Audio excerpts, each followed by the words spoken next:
Bonjour. Il y a quelques jours, notre président de la République, M. Macron, nous a invités à revenir à l'essentiel. Retour à l'essentiel est une démarche spirituelle que nous vous proposons dans le cadre des Assemblées de Dieu de France. Chaque mardi, nous vous invitons à passer 1 heure avec Jésus, sans écran et sans connexion si possible. Pour vous aider dans votre démarche, le lundi, nous vous enverrons un guide. Trouvez-vous un endroit calme et installez-vous seul avec votre Bible. Restez dans sa présence, dans une attitude de foi. Vous verrez que beaucoup de choses peuvent changer en vous et autour de vous en faisant cela. C'est le retour à l'essentiel. Que Dieu vous bénisse. À l'heure où je vous parle, nous apprenons par les médias qu'il y a des centaines de morts en France, dans les hôpitaux, dans les maisons, dans les EHPAD. Ce sont des milliers de personnes qui sont touchées par le coronavirus qui, dans le même temps, arrivent et affluent dans les hôpitaux.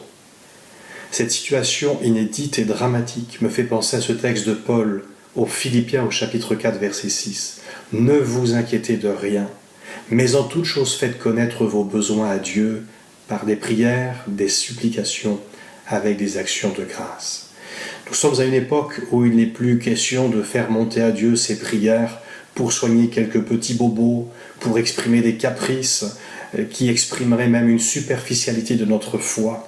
Mais les circonstances nous imposent aujourd'hui de revenir au pied du Maître, de passer du temps dans la prière avec lui, pour que nos besoins soient recentrés sur l'essentiel. Je vous encourage à prendre ce temps de prière et à inviter Dieu à vous visiter d'une manière particulière, afin qu'il puisse subvenir bien sûr à vos besoins, mais qu'il vous permette aussi de répondre à cette grande mission faite de toutes les nations, des disciples, malgré les circonstances. Que Dieu vous bénisse, que Dieu vous encourage, et bon temps de prière. Au jour du bonheur, sois heureux, et au jour du malheur, réfléchis. C'est le conseil que nous donne l'Ecclésiaste au chapitre 7 et au verset 14.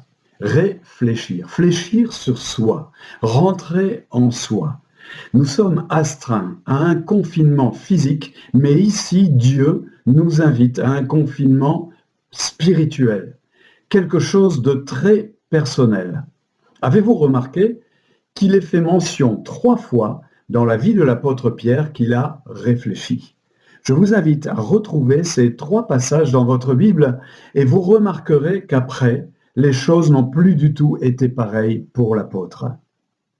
Faisons de cette heure passée avec Jésus un exercice de réflexion. Permettons au Saint-Esprit de nous scanner. Demandons à Dieu de nous montrer comment il nous voit, comment il voit nos vies.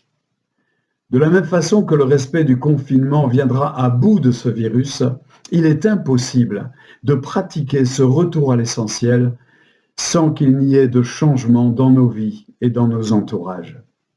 Ce temps que nous passons, il est difficile, c'est vrai, mais c'est une opportunité.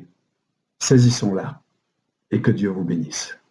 Le psaume 91, plus que jamais d'actualité, dit ceci: « C'est Dieu qui te délivre de la peste et de ses ravages et de la contagion qui frappe en plein midi. » Ce psaume ne déclare pas que rien ne peut nous arriver, mais il dit que le Seigneur peut nous délivrer. C'est affirmé 3 fois. Mais j'attire votre attention sur la manière importante dont commence ce psaume: « Celui qui demeure sous l'abri du Très-Haut, je dis à l'Éternel, je lui parle. » Demeurer ou habiter, c'est la même pensée. Et d'ailleurs, la parole de Dieu dit dans Éphésiens que Christ habite dans nos cœurs par la foi. Habiter avec quelqu'un, c'est aussi lui parler. C'est tout simplement la prière qui est un échange avec notre Dieu.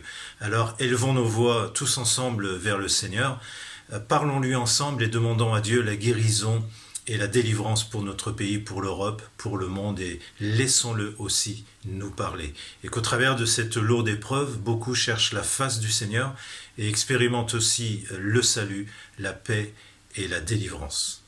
Notre société est plus que jamais bousculée, désorientée. Comme un homme ivre comme un bateau sans gouvernail. Rien n'est vraiment là pour nous rassurer, nous encourager à lever nos têtes. Il y a un peu plus de 30 ans, Bernard Lavilliers chantait « Comment va le monde ? Il est rouge sang et il est encore pour longtemps ». Bien sûr, ce n'est pas une parole de l'Évangile, mais néanmoins, elle apporte un éclairage sur la société des hommes. Où trouver l'espérance ? Comment oser l'espérance ?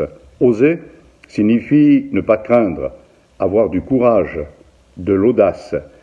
Pour trouver cette espérance, il y a un choix qui est personnel, personne ne peut le prendre à notre place. Michée déclare, pour moi, je regarderai vers l'Éternel, je mettrai mon espérance dans le Dieu de mon salut. Chapitre 27 des Actes, il y a une situation dramatique qui nous est rapportée, cette terrible tempête, situation imprévue, soudaine. Pourtant au départ, tout semblait être bien planifié, il est question d'un vent favorable, et rapidement cela devient incontrôlable, inexplicable pour certains. On n'est pas préparé, un drame humain est annoncé, mais au sein des ténèbres, un homme va oser l'espérance, Paul, et il déclare « Le Dieu à qui j'appartiens et que je sers ». Chers amis, l'espérance fait toujours reculer la peur. Je répète, elle fait toujours reculer la peur. Nos vies sont dans les mains de notre Seigneur et Sauveur, et nous voulons rester blottis dans le creux de cette main. Nous voulons intercéder les uns pour les autres, intercéder pour nos politiques, ceux qui sont chargés de prendre des décisions graves, importantes. Nous sommes là, solidaires. Regardons à celui qui tient toutes choses dans ses mains, et nous croyons qu'il est celui qui va nous accorder sa grâce. Le psalmiste dit « J'avais mis en l'Éternel mon espérance, et il s'est incliné vers moi, il a écouté mes cris. Nul n'est comparable à toi. » Que le Dieu de l'espérance vous remplisse de toute joie, de toute paix dans la foi, pour que vous abondiez en espérance par la puissance du Saint-Esprit. Amen.